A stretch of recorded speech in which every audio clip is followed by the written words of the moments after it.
Texas Prison Story Family Salute. Y'all, it's your boy Tim Snow back here with another one. And we have a lot to talk about on this one.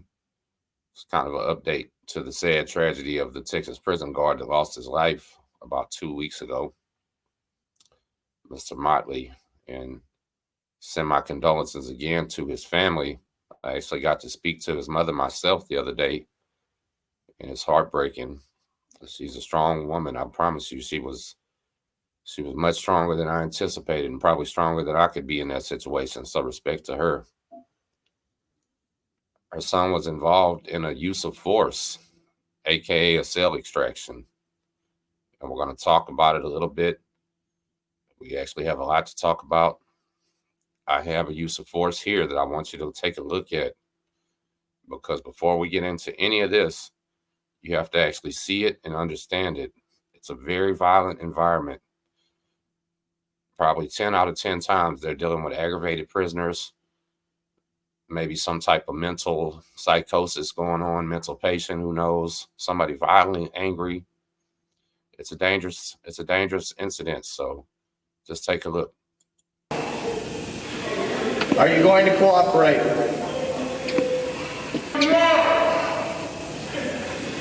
Turn around and put your hands behind your back and face that far wall.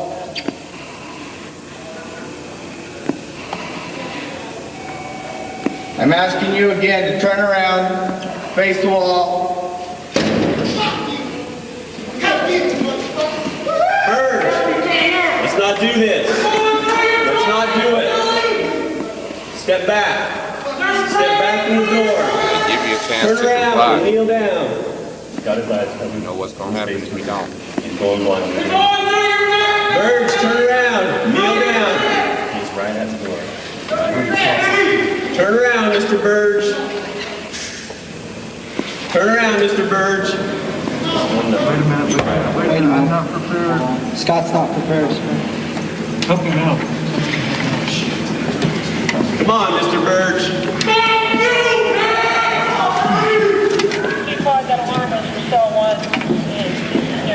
Mr. Burge. Turn around. He is right at the door, guys. No matter what they say, you got to go.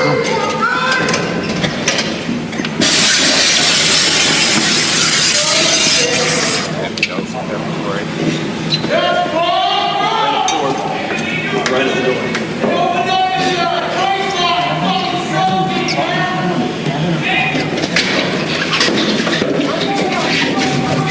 Get in there.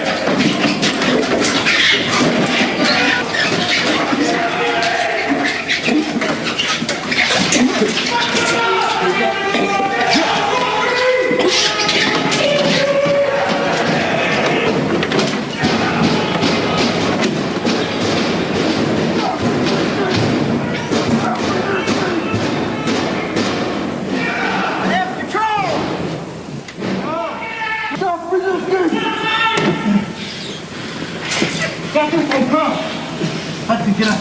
Let me get his arm. Somebody get on him! Somebody get on him! Stop! Get his arm. He's got to. We'll see. There you go. I'm out. There you go. Get him!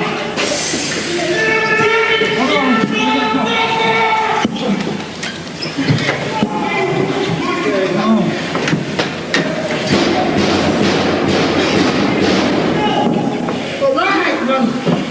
Give up the arm there!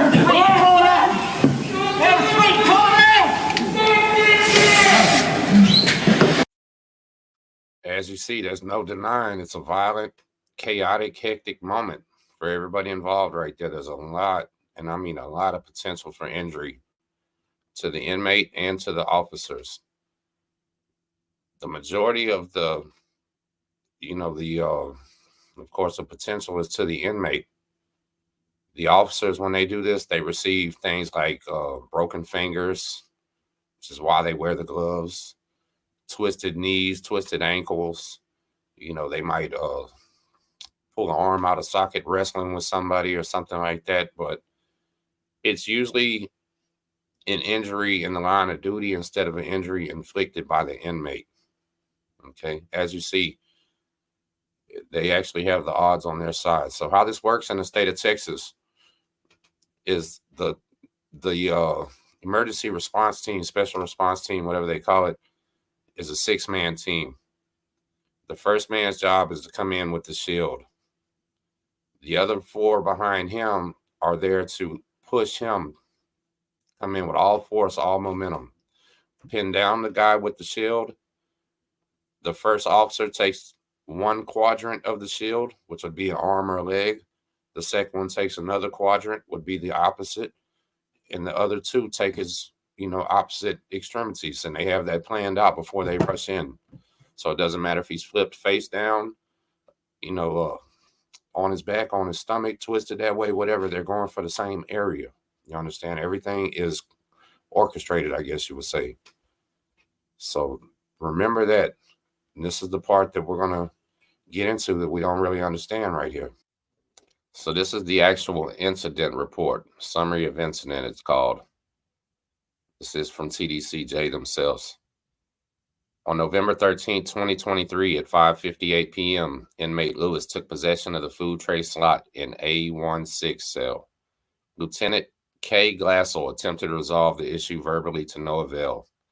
Authorization for chemical agents usage was given by LVN Amanda Gregory and a 4-cell team by Assistant Warden Joey Burleson.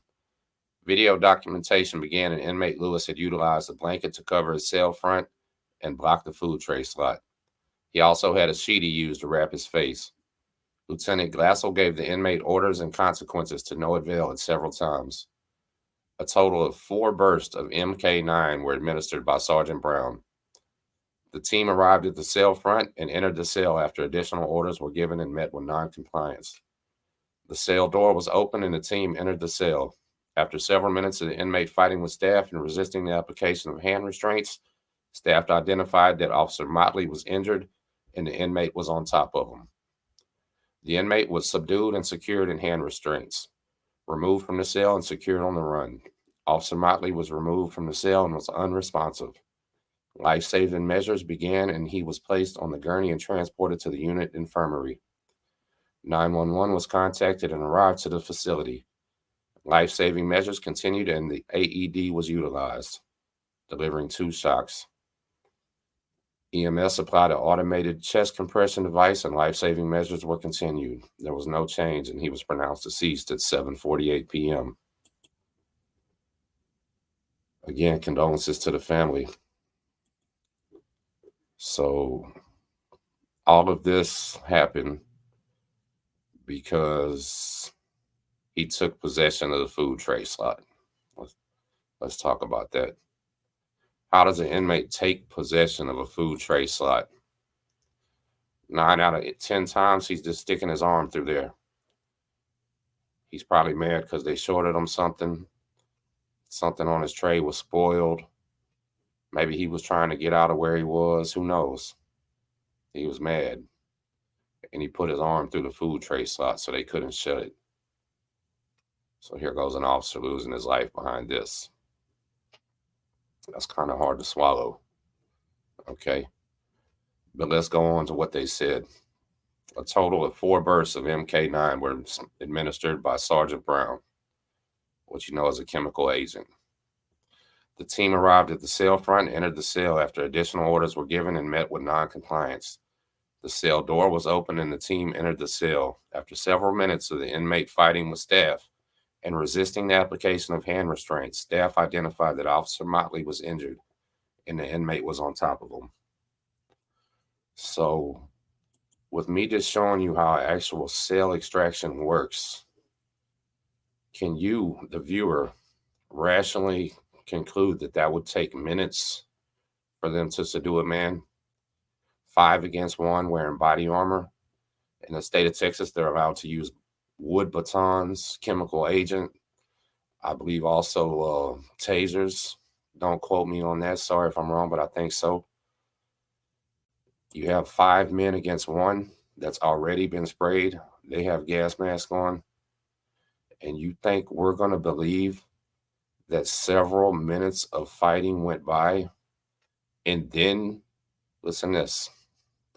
After several minutes of fighting with the staff and resisting the application of hand restraints, staff identified that Officer Motley was injured and the inmate was on top of him. It took you several minutes to identify that the inmate was on top of Officer Motley. It took you several minutes.